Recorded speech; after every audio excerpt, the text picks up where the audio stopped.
Hey everyone, welcome back to the channel. This here is a Xenomorph NECA toy that I bought when I was visiting California way back in 2015. The Xenomorph was very high on my anticipated list of action figures I always wanted, so I was incredibly happy when I was finally able to find one back in the day. And over the past decade, I've managed to amass a small collection of figures to help flesh out the world of Alien, and to celebrate the release of Romulus, a new entry in one of my all-time favorite franchises, I wanted to cover some Alien toys. We have a mixed brand here of mostly NECA, but one also interesting looking McFarlane figure. Two compression suits here of Dallas and Amanda. It's likely that both are incredibly similar to one another. I've never opened these before. And then Jumpsuit, Amanda, and Hicks from the McFarlane range. The Dallas was bought as a special deal with the other compression suit of Amanda. Instead of paying $50 for him and $30 for her, I think the guy made me a deal for both of them for $60, and so I thought, why not? I love the packaging design here for Dallas with images of the toy on the sides there. The back of the box shows Dallas along with some of the other figures that were released at that time, and a very short description of the figure as well. I would love to have some kind of Ripley figure for my display, but I seem to have missed them, and she's actually pretty pricey now too in my country's aftermarket, so her daughter will have to do.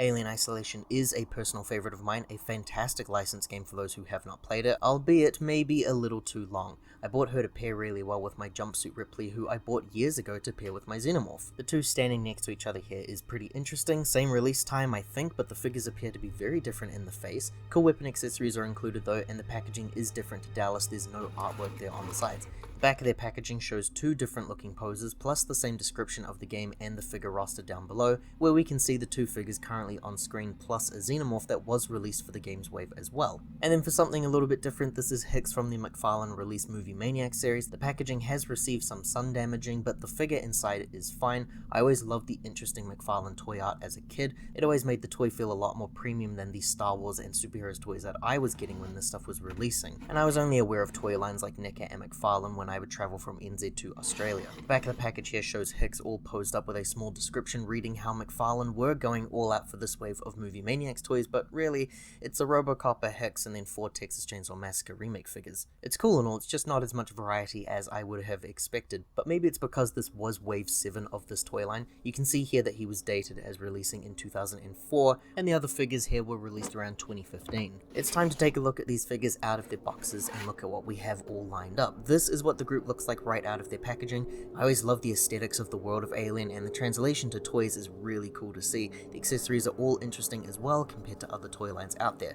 Taking a look at the two Ripleys first, because Jumpsuit Ripley I think is my favorite figure here besides the Xenomorph. Just all really cool figures to have in hand. Now, likeness wise, I don't really have any strong feelings one way or the other. It looks fine. Hell, the game is in first person anyway, so you only really see her during the cutscenes. From source material, I think it's pretty spot on to how the daughter design looked in game. The figure has some pretty stiff movements though throughout, like her head can rotate, but it's kind of tricky to mess around with. That could be just an age thing. On that note of weird movements, the torso, it can definitely move because you can see where those joints are made, but at the same time it just doesn't really move, just really stiff up in that torso area. I don't think I've seen a slimmer body mold on a toy before, but the shoe details were really surprising to me. It's always cool seeing details like zips and laces on toys, and I love being impressed with tiny details like this. Now the best part about her are the accessory inclusions. She's got 3 really cool items here. Her backpack is used in the game to carry all sorts of her special equipment and for crafting. I love the little spaces there for the flares, but unfortunately no flare accessories were included. The American flag is stitched there on the side.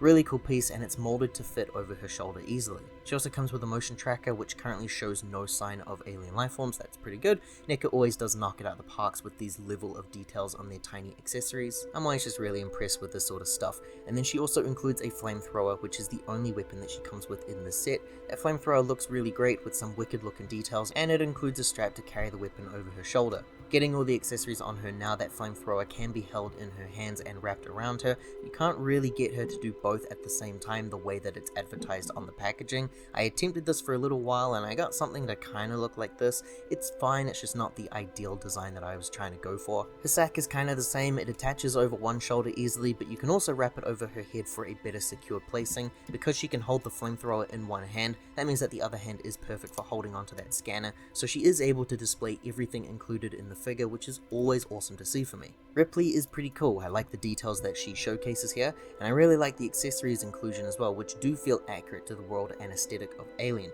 The articulation features are a little hit or miss for me. It's weird how static she feels, but it's also disappointing to see so many accessories from the game were skipped over here, because inclusions like the flares or the revolver would have been really cool parts as well. And this leads us to the compression suit variant here. I love the look of the astronaut-like suits from the world of Alien, so the figure of Ripley and Dallas really did appeal to me. Comparing the two Ripleys together though, it's pretty crazy. Like I said, I think these released around the same time, but the faces look like two completely different people. It's not that uncommon for this to happen to toys, but to my knowledge, releasing in the same wave surely wouldn't have led to something like this. Something weird that I noticed with mine is that her arm is half loose on that joint. No matter how hard I try to get things fixed there, it just doesn't want to get pushed back in. It seems to be stuck like this, and I can move it around a little, so it's not totally noticeable, but it is a shame when this sort of thing happens with action figures. Her suit is a plastic toy-like material, but it does utilize some rubber elements here for a sponge-like feel. Her articulation here is a bit more stiff than the jumpsuit variant. It's a lot more stiff actually. She's got movements in all of the right places, but I don't know if it's a NECA thing or an age thing. These bends for the elbows and knees, it's really tricky to actually get anything going on here. Ripley has these tubes at the back here which can connect into her helmet accessory, which we can take a look at now. But before that, she also includes the revolver that I was so desperately wanting to see from the other figure, so it's really cool to have that here. She can hold it. It's a little tricky though. Her glove is a really solid chunk of plastic, but eventually you can get her to hold it in her hand.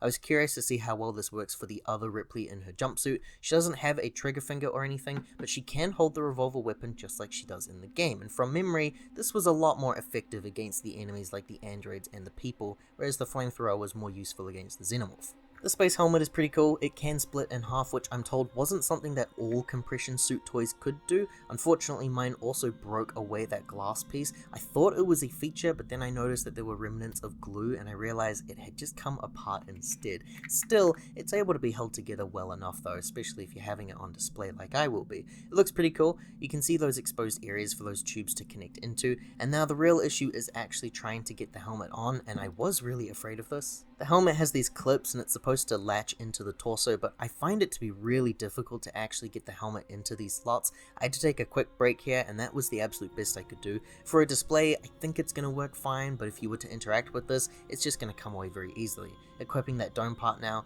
this is what she's meant to look like all done up in her suit. I can't tell if it would look much different if I was able to actually get the helmet on correctly or not. It's still cool though, and now we can hook up those tubes that I was mentioning for the full effect. It looks really iconic to that series, even if this was a very specific one-off iteration to the franchise. Great to have the two in hand though, really cool duo to have for this collection, and I suppose I should also show off the size comparison here between the two compared to the Xenomorph, because this guy is pretty drastic in his scale. He absolutely towers over the Ripleys.